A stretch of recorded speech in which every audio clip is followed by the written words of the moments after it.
Hi friends, అందరూ బాగున్నారా? అందరికీ నమస్తే అండి. మళ్ళీ మంచి రెసిపీతో అయితే మేము ముందుకు వచ్చేసాను. ఇవాళ ఎగ్ బిర్యానీ చేశాను. దాని ప్రాసెస్ మొత్తం చూపిస్తాను. వచ్చేయండి ఎలా చేశాను ఏంటని. చాలా టేస్ట్గా అయితే వచ్చింది. ఒకసారి మీరు కూడా ట్రై చేసేయండి. వచ్చేయండి.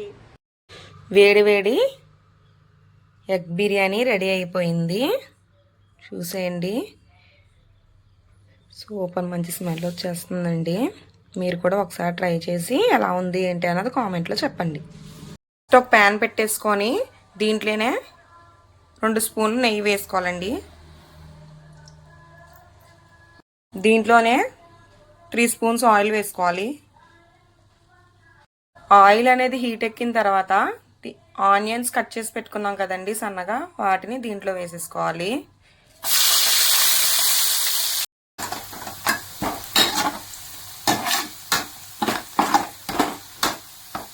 ఆనియన్స్ అనేది మనకి ఇలా డీప్ ఫ్రై అయిపోవాలి. ఇప్పుడు వీటిని ఒక ప్లేట్లో తీసేసుకుందాము. ఇప్పుడు ఇదే ఆయిల్లో మసాలా సామాన్లన్నీ వేసేసుకుందామండి.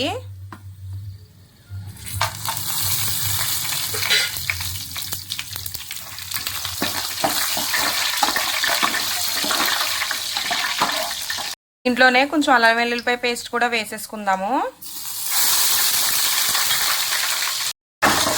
చూడండి, అల్లం వెల్లుల్లిపాయ పేస్ట్ కూడా మనకి ఫ్రై అయిపోయింది.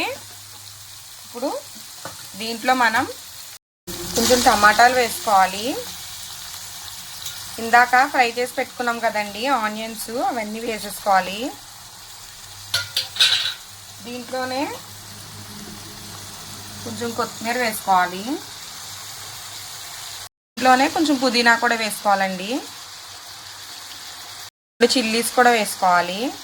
దీంట్లోనే సరిపడినంత సాల్ట్, కలర్ కోసం కొంచెం పసుపు, కొంచెం కారం, కొంచెం ధనియాల పొడి కూడా వేసుకుందామండి.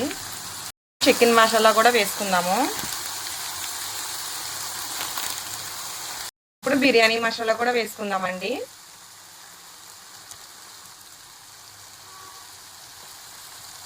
బాగా కలిపేసుకుందామండి.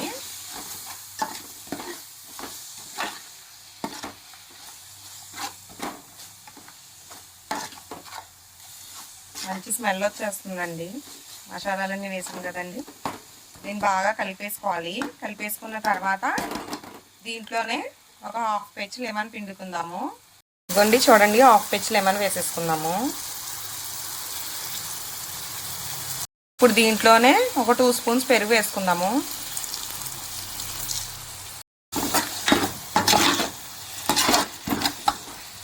ఇది ఒక 5 మినిట్స్ మగ్గించుకుందామండి. చూడండి, ఒక 5 మినిట్స్ తర్వాత మనం ఎగ్స్ వేసేసుకుందాం. దీంట్లోనే ఎగ్స్ అనేది ముందుగా వేసుకుంటే మనకి ముక్కలు ముక్కల కింద అయిపోతాయండి. అందుకనే మొత్తం ఇదంతా ప్రిపేర్ చేసుకున్న తర్వాత లాస్ట్లో వేసుకోవాలి.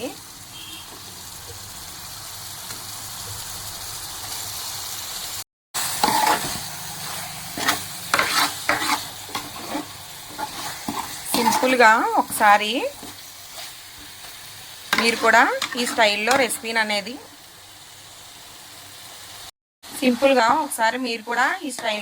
అనేది ట్రై చేయండి. చాలా టేస్టీగా వస్తుంది. మనం చికెన్ బిర్యానీ ఎలా ఉంటుందో ఎగ్ బిర్యానీ కూడా సేమ్ అంతే ఉంటుందండి. బాగుంటుంది, ఒకసారి ట్రై చేయండి. ఎగ్స్ అనేది కూడా ఒక 10 మినిట్స్ ఇలాగా సిమ్లో పెట్టి బాయిల్ చేసేసుకోవాలి. మనం ఎక్కువసేపు కలిపామంటే ఇవి ఎగ్స్ అనేది ముక్క ముక్కల కింద అయిపోతాయి. అయితే ఇప్పుడు మనం దీంట్లో ఫస్ట్ మనం క్లీన్ చేసి పెట్టుకున్న రైస్ ఉంది కదండి, కడిగి పెట్టుకున్న రైస్ ఉంది కదా, దీన్ని మొత్తం వేసేసుకుందాము. నేనైతే 1/2 kg రైస్ వేసుకుంటున్నానండి.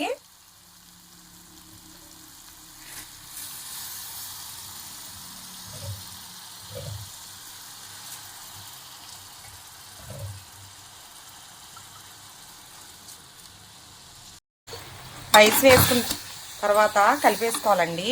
రైస్ వేసుకున్న తర్వాత ఇలా కలిపి పక్కన పెట్టేసుకోవాలి. ఒక 5 మినిట్స్ సిమ్లో పెట్టుకొని వాటర్ అనేది తర్వాత యాడ్ చేసుకోవాలి. మనం 1/2 kg రైస్ తీసుకున్నాం కాబట్టి నేనైతే బాస్మతి రైస్ తీసుకోలేదండి, చిట్టు ముత్యాల రైస్ తీసుకున్నాను. అందుకని బాస్మతి రైస్ అయితే 1కి 1.5 వేసుకుంటాం కదా, ఈ రైస్కి అయితే మనం 1కి 2 వేసుకోవాలండి. నేను 1/2 kg రైస్ తీసుకున్నాను కాబట్టి 1 లోటా రైస్ తీసుకున్నాను కాబట్టి 2 లోటాలు వాటర్ వేసుకుంటున్నాను. ఇప్పుడు మనం వాటర్ వేసేసుకున్నాం కదండి. ఇప్పుడు ఒక 10 మినిట్స్ పెద్ద మంట మీద పెట్టుకుందాము. చూడండి రైస్ అనేది బాయిల్ అవుతుంది. మనం ఇప్పుడు స్టవ్ అనేది సిమ్లో పెట్టేసుకొని మూత పెట్టేసుకుందాము.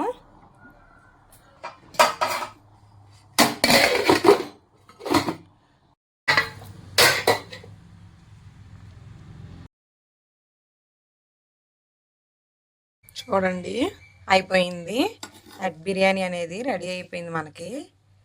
చూడండి ఎలా ఉందో, పొడి పొడిలాడుతూ వచ్చిందండి. దీన్ని ఇంకా స్టవ్ ఆఫ్ చేసేసుకొని సర్వ్ చేసుకుందామండి. మీరు కూడా ఒకసారి ఈ రెసిపీలో ట్రై చేసి చూడండి. చాలా టేస్టీగా ఉంటుంది. సింపుల్ ప్రాసెస్ ఏనండి, పెద్ద ప్రాసెస్ కూడా ఏముండదు. ఒక 10 మినిట్స్లో అయితే మనకి రెడీ అయిపోతుంది. చాలా ఈజీ ప్రాసెస్లో అయితే చేసేసుకోవచ్చు. ఎవరైనా చేసుకోవచ్చు అండి. బ్యాచిలర్స్ అయినా చేసుకోవచ్చు. ఇంట్లో మామూలుగా ఎవరైనా పిల్లలకి క్యారేజ్ పెట్టాలన్నా సరే మనం మార్నింగే లేచి ఒక హాఫ్ అన్ అవర్లో రెడీ అయిపోతుందండి.